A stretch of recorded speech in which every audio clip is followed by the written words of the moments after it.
disiplin. Ya makanya dalam hari ini ketika ada ribut-ribut, ya saya kira sahabat-sahabat dengarlah sekarang ini PBNU mengambil alih pelaksanaan Kongres Jatman. Ya. Lalu orang ribut, ini gimana? Enggak menghormati orang itu. Itu kan begitu. Ini karena soal koherensi organisasi.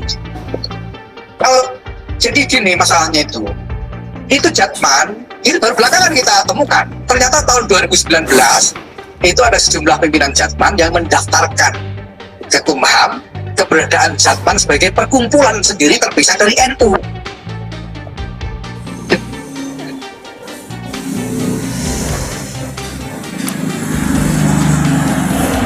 Tidak ada komunikasi dengan cabang-cabang, tidak tahu apa Idarus Ubia itu cabang-cabangnya Jatman, tidak tahu. Sementara kalau dalam periodisasi NU masa khidmahnya selesai 2023 dan tidak dilakukan apa-apa sampai 2024, berarti setahun. Nah ini kan ada masalah kontroversi hukum ini, gimana lalu statusnya toh? Nah maka PBNU membuat keputusan pertama memfasilitasi pertemuan antara pimpinan Idarul Aliyah dengan Idarul Wusta. Pertemuan dan semuanya hadir, dari Idarul Aliyah hadir, Mudir Am dan seksinya hadir, Idarul Wusta hadir. Bicara soal kontroversi ini sampai pada kesepakatan diserahkan kepada PBNU.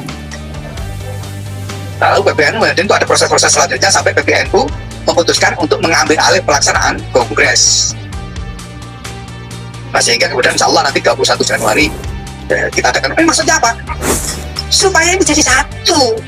Jatman itu bukan organ yang terpisah yang boleh jumpalitan mau-mau sendiri tanpa harus koheren dengan NU, itu tidak boleh. Ini satu ini. Jangan dipreteli. Itu maksudnya. Ya, sudah dimengerti ya. Nah kalau soal komunikasi kita sudah jalankan, soal adab dan lain-lain sudah kita jalankan. Rais Am itu sudah mengirim putusan salah satu Rais Suriah PBNU untuk menghadap kepada pimpinan Jatman. Bukan cuma sekali, sampai 2 kali. Gitu. Nah soal respons dari sana ya kita mau gimana? Kita harus hitung apa yang lebih penting. Yang lebih penting adalah soal koherensi ini lagi-lagi. Supaya tata kelola ini jelas, ini konsolidasi tata kelola dari NU dan seluruh elemen-elemen instrumen-instrumen organisasinya, termasuk Fatayat, Muslimat, ya, Ansor, itu PBNU, Jatman dan lain sebagainya harus koheren. Kalau enggak, ya apa gunanya ada NU? Itu. Sama konsolidasi tata kelola. Yang kedua konsolidasi.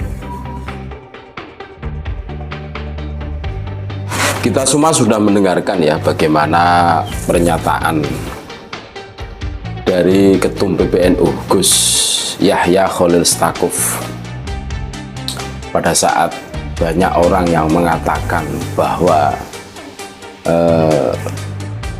pengambil alihan Jatman dari Rais Am LBY diambil alih oleh PBNU. Yang mengatakan itu ya para jongosnya KB LBY itu kan, Pekalongan itu kan, yang katanya PBNU sudah kehilangan adab bagaimana memperlakukan orang tua. Sebenarnya kalau kita tarik kesimpulan dari apa yang disampaikan oleh Gus Yahya Stakuf itu benar. Ini salah satu langkah strategis yang harus dilakukan oleh PBNU. Selama ini kita semua tahulah bahwa Jatman itu kan dipegang oleh satu orang, seakan-akan yang maha segala-galanya gitu loh, yang maha mampu dalam mengelola tentang ketorekoan itu cuma LBY. 4 periode lebih, 20 tahun lebih. Dan masa khidmahnya itu sudah selesai 2023 kemarin kan gitu loh ya, demi untuk koheren biar organisasi antara lembaga tinggi dan banomnya itu terjalin rapi kan. Dan yang membuat Gus Yahya Stakuf itu ya tahun 2019 di SK Kemenkumham itu. Dan Gus Yahya Stakuf tahu bahwa itu ada unsur kesengajaan. Beberapa pengurus Idaroh Aliyah Jatman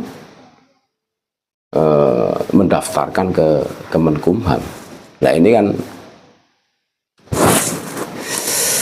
ada indikasi mau balik loh kan. Makanya kami mendukung langkah strategis yang dilakukan oleh PBNU. Memang seharusnya seperti itu. Menurut kami sudah bukan bagaimana beretika beradab itu bukan ranahnya, karena sudah keterlaluan mereka itu. Masa kepemimpinan LBY itu 4 periode lebih loh. 1 periode kan 5 tahun, berarti 20 tahun lebih itu. Dimonopoli ibaratnya seperti itu kan oleh ini. Bahkan ya tidak ada ruang untuk orang lain untuk mendaftarkan sebagian, seakan-akan yang maha segala-galanya dia dikondisikan. Belum lagi kasus tentang bikin di SK Kemenkumham kan. Ini jelas ini sangat melukai.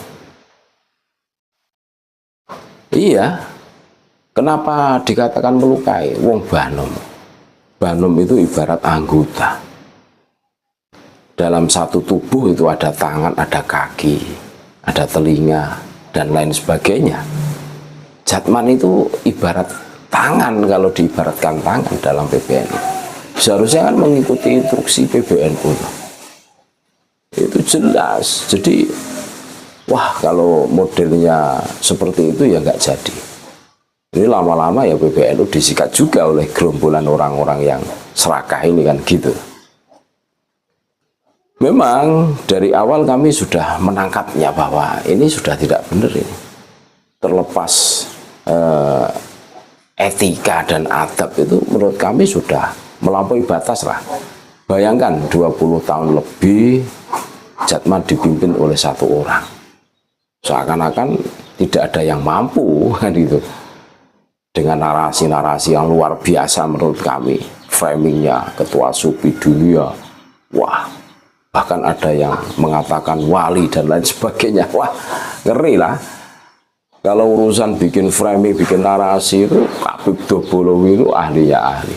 Bahkan kalau kita objektif ya, selama ini mereka mengaku sebagai cucu Nabi, banyak sekali narasi-narasi yang dibangun mereka itu.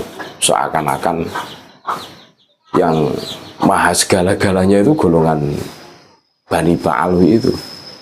Padahal setelah di cross check, ditelusuri, ya dengan adanya tesis dari Kiai Imaduddin, ternyata wah, sokeh dari Hongkong kan gitu tuh. Ternyata banyak masalah. Banyak sekali kepincangan-kepincangan yang ada di pohon nasab mereka. Nah ini yang menjadi perhatian tentu. Jadi sudah tepat menurut kami. Kami sam'an wa ta'atan kepada PBNU atas putusannya. Biarlah para jongkosnya Habib ini keluar-keluar mengatakan PBNU tidak beradab dan lain sebagainya. Tapi memang demi organisasi marwah NU harus diambil alih. Karena apa? Haknya Jatman itu haknya PBNU. Dan ini tidak bisa dibiarkan. Ini harus betul-betul dijaga. Ya agak kerepotan dikit kan, gara-gara perilaku 1 orang saja, ya laki-laki.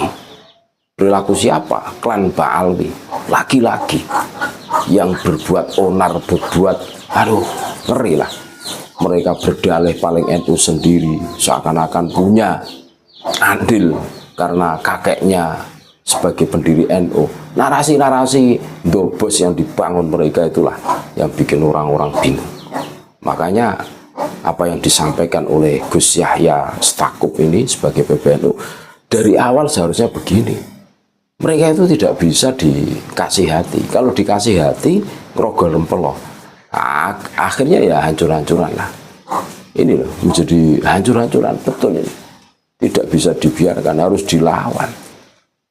Harus dilawan mereka. Karena ya polanya itu ya seperti itu. Mereka itu wah liciknya luar biasa.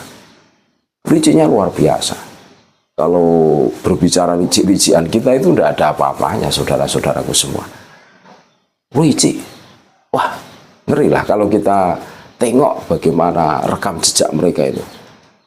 Bagaimana mereka berkata NKRI harga mati, yang terkenal dengan wawasan kebangsaannya, sering diundang di seminar-seminar. Itu jangan-jangan seminar yang dikondisikan dia. Jangan-jangan. Mudah-mudahan Jatman ini yang sebentar lagi mau mengadakan kongres ya di Asrama Haji Donohudan ini semakin baik, semakin anfa, semakin aslah, semakin sinergitas kepada PBNU itu jelas sebagai badan otonom yang harus samaan wa ta'atan terhadap PBNU. Terima kasih, tetap NKRI harga mati Nusantara milik kita. Assalamualaikum warahmatullahi wabarakatuh.